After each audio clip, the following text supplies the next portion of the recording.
السلام عليكم ورحمة الله وبركاته. الحمد لله رب العالمين، والصلاة والسلام على سيد الأولين والآخرين خاتم النبيين حبيب رب العالمين سيدنا ونبينا محمد وآله وصحبه أجمعين وعلى من تبعهم بإحسان إلى يوم الدين. وبعد فأعوذ بالله من الشيطان الرجيم. بسم الله الرحمن الرحيم.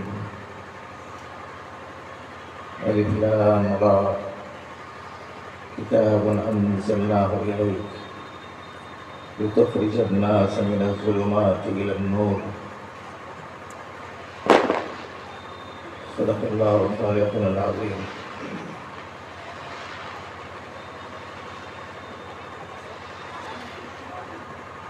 نہایت قابل قدر علماء کرام،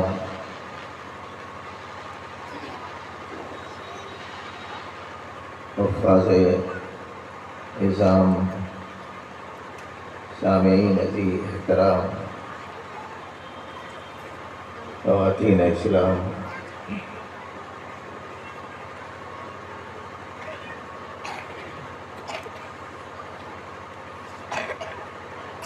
مدرسہ حاضر ہو کر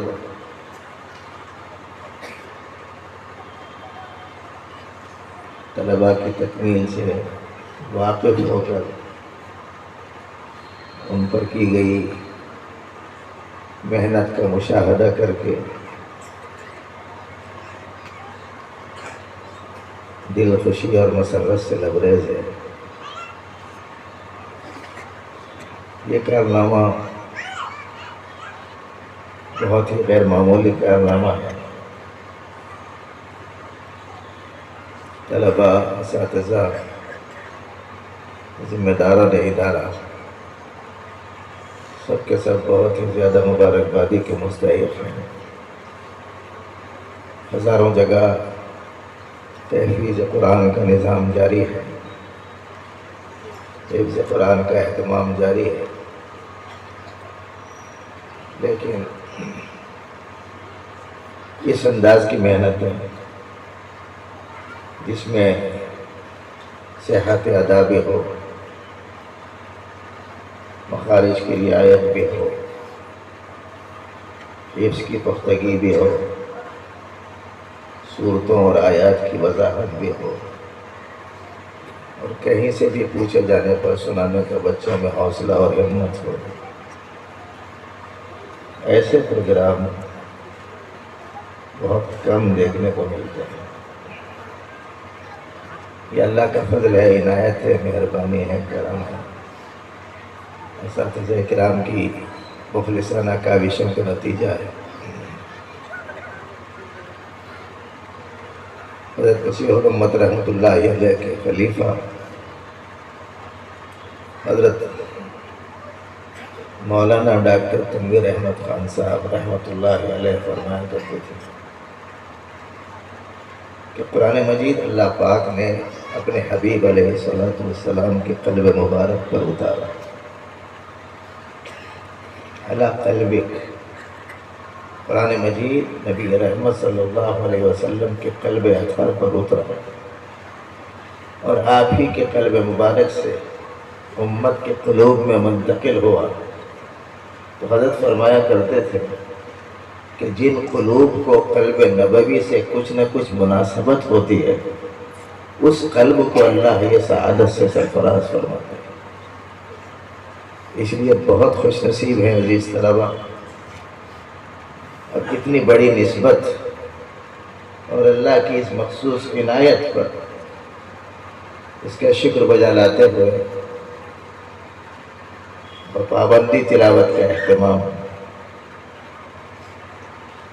اور یہ نسبت جو اب قرآن مجید سے آپ کو ہو گئی، اب تک صرف نام سے لوگ پکارتے تھے، اب حافظ صاحب سے پکارتے ہیں، اب آپ کی نسبت بدل گئی، جس کا خاص خیال رکھا جائے، کہ پہلے جب غلطی کرتے تھے تو کہتے تھے زید نے، عمر نے، بکر نے کیا، لیکن اب اگر کوتاہی ہوئی تو کہتے ہیں حافظ صاحب نے ایسا کیا۔ اس واسطے آپ اس نسبت کی رعایت کرتے ہوئے اپنی ماں باپ کی زندگی کو پاکیزہ اور صاف ستھرا بنانے کا اہتمام کیجیے۔ دوسری جو گزارش بالخصوص عزیز طلباء سے کرنے ہیں وہ یہ ہے کہ آپ کو بہت ہی غیر معمولی قیمتی خزانہ ملا، لیکن یہ خزانہ مقفل ہے، اس پر تالا پڑا ہوا ہے۔ وہ خزانہ، وہ صندوق آپ کو مل گیا جس میں ہیرے جواہرات، قیمتی سرمایہ موجود ہے، لیکن ابھی آپ کے ہاتھ میں چابی نہیں ہے۔ چابی آئی سائیکل کی آئی۔ قرآن مجید جو عظیم الشان خزانہ ہے اور غیر معمولی نعمتوں سے لبریز صندوق ہے اور مقفل ہے، اس کی چابی آپ کو حاصل کرنے ہے، اور اس چابی کا نام ہے عالمیت کا کورس۔ آپ عربی پڑھیں گے، نحو و صرف پڑھیں گے، قرآن و حدیث پڑھیں گے، فقہ و تفسیر پڑھیں گے، تو ایسی صورت میں آپ کو یہ معلوم ہوگا کہ اس میں کیا کیا خزانے چھپے ہوئے ہیں۔ اس لیے کوشش کیجئے کہ وہ چابی ہاتھ میں آ جائے۔ میں نے دریافت کیا کہ یہاں اس قدر قدیم شہر گورکھپور ہے، جس کی گلیوں کو، کوچوں کو دیکھ کر اندازہ ہوتا ہے کہ کافی قدیم ہے۔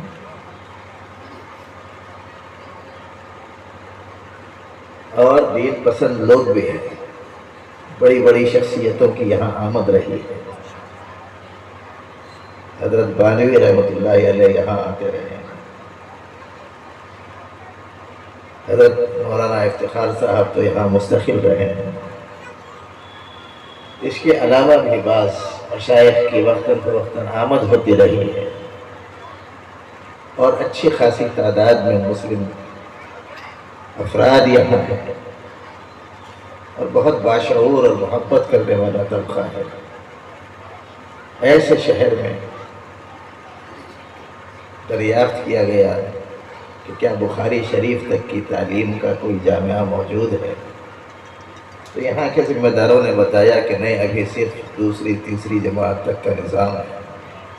ہماری یہ خواہش ہے کہ اس شہر میں بخاری شریف تک کی تعلیم کا بھی ایسا ہی معقول نظم ہو، جہاں الحمدللہ یہ حفظ اور ابتدائی دینی تعلیم کا نہایت ہی قابل اعتماد ادارہ قائم ہے، اور اس سلسلے میں مردوں اور عورتوں دونوں کو اس بارے میں بھرپور دلچسپی لینی چاہیے۔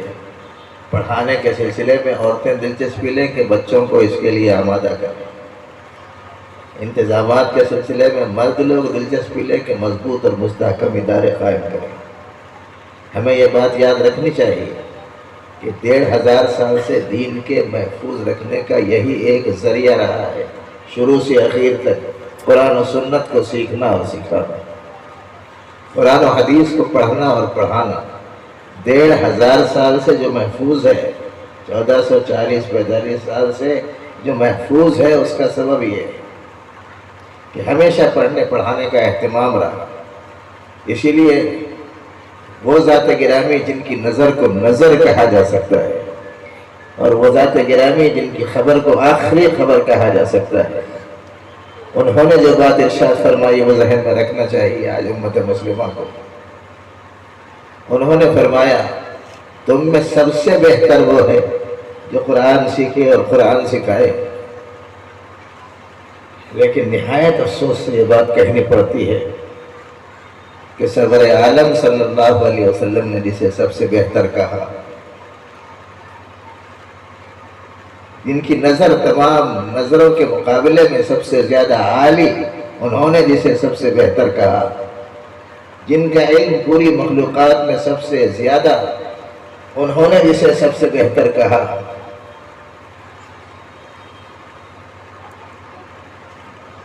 وہ ذات گرامی جن پر قرآن اترا، وہ ذات گرامی جو نبیوں کی خاتم ہے، وہ ذات گرامی جو نبیوں کی امام ہے، وہ ذات گرامی جن کا دور رسالت قیامت تک کے واسطے ہے، وہ ذات گرامی نے جس شخص کو سب سے بہتر کہا، آج امت اسے سب سے کمتر سمجھ گئی۔ معزز بھائیوں، یہی وہ ناقدری ہے آج ہماری طرف سے کہ جس کے نتیجے میں جگہ جگہ وہ مسائل سے آج امت مسلمہ دوچار ہے، جس کی وضاحت کی اس موقع پر ضرورت ہے۔ کسی نے کہا تھا وہ زمانے میں معزز تھے مسلمان ہو کر اور ہم خار ہوئے تارک قرآن ہو کر۔ 6 سال کے بچے جس انداز سے دینی مدرسے میں آ کر قرآن پاک پڑھ رہے ہیں، 60 سال کا آدمی قرآن پاک کی ایک سورت ویسا نہیں سنا سکتا۔ اس لیے بھائیوں، مدارس کو مستحکم اور مضبوط کیجیے۔ اچھا، اس کی اہمیت مسلمانوں کو بھی سمجھ میں نہیں آئی، اوروں کو سمجھ میں آ گئی۔ وہ کیسے؟ اوروں نے کئی 100 سال سے محنت کی کہ مسلمانوں کا تعلق اسلام سے توڑ دے اور ملت اسلامیہ کو اسلام سے ہٹا دے، اور اسلامی حرارت جو ان کے دل و دماغ میں ہے اس کو ٹھنڈا کر دے۔ کئی 100 سال سے محنت کی، مختلف انداز سے کی، معاشی اعتبار سے، نفسانی چاہتوں کی تکمیل کے اسباب فراہم کرنے کے اعتبار سے، دنیاوی عہدوں ڈگریوں کے دینے کے اعتبار سے، مال و دولت کے لالچ کے اعتبار سے سینکڑوں سال سے کوشش کی، لیکن ان حضرات کو کامیابی نہیں ملی۔ تو اب وہ لوگ سوچنے پر مجبور ہو گئے کہ ان کو دینی ایمانی حرارت مل کہاں سے رہی، اس کا پاور ہاؤس کہاں ہے؟ ان کو اندازہ نہیں تھا کہ یہ پاور ہاؤس چٹائی پر بیٹھنے والوں کے پاس ہے۔ انہیں معلوم ہی نہیں تھا کہ یہ چہار دیواری میں نیچے بیٹھ کر پڑھنے والوں کے پاس ہے۔ اب ان کو اندازہ ہوا کہ یہ پوری حرارت ایمانی اور یہ پوری گرمی اسلامی اور یہ تعلق اللہ اور اللہ کے رسول سے اگر کہیں سے دلوں میں دماغوں میں پھونکا جا رہا ہے تو وہ دینی مدارس ہیں۔ اس لیے اب ان کی نظر ادھر اٹھنا شروع ہوگی، تو ان کو سمجھ میں آ گیا، لیکن ابھی بھی مسلمان ہوش میں نہیں آئے۔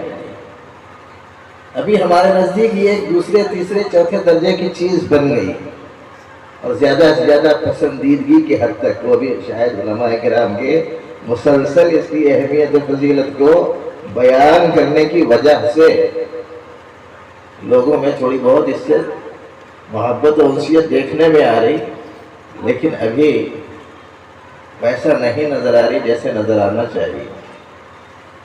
اس واسطے کہ جتنا ذوق عصری تعلیم دلانے کا ہے، ابھی ویسا ذوق دینی تعلیم کا نہیں آیا۔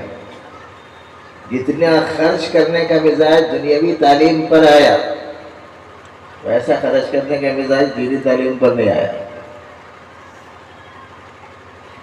جتنا احترام اور اکرام عصری تعلیم یافتہ کا دل و دماغ میں بیٹھا ہوا ہے، ابھی قرآن و سنت کی تعلیم یافتہ شخص کا وہ اکرام و احترام ابھی پایا عام طور پر نہیں جاتا۔ کچھ مخصوص لوگ ہیں جن کے دلوں میں غیر معمولی عظمت ہے، وہ مستثنیٰ ہیں، ورنہ ایک عمومی ماحول میں عرض کر رہا ہوں کہ بحیثیت عمومی لوگوں کے اندر قرآن مجید کی ابھی وہ عظمت نہیں آئی جو آنی چاہیے، دینی تعلیم کی وہ اہمیت نہیں آئی جو آنی چاہیے۔ اس لیے اہل گورکھپور سے گزارش ہے کہ آپ یہاں مدارس کے سلسلے میں فکر مند ہوں، اخیر تک کی تعلیم کے سلسلے میں، اور جگہ جگہ ضرورت ہے اس کی، ایک آدھ جامعہ ہی کافی نہیں ہے۔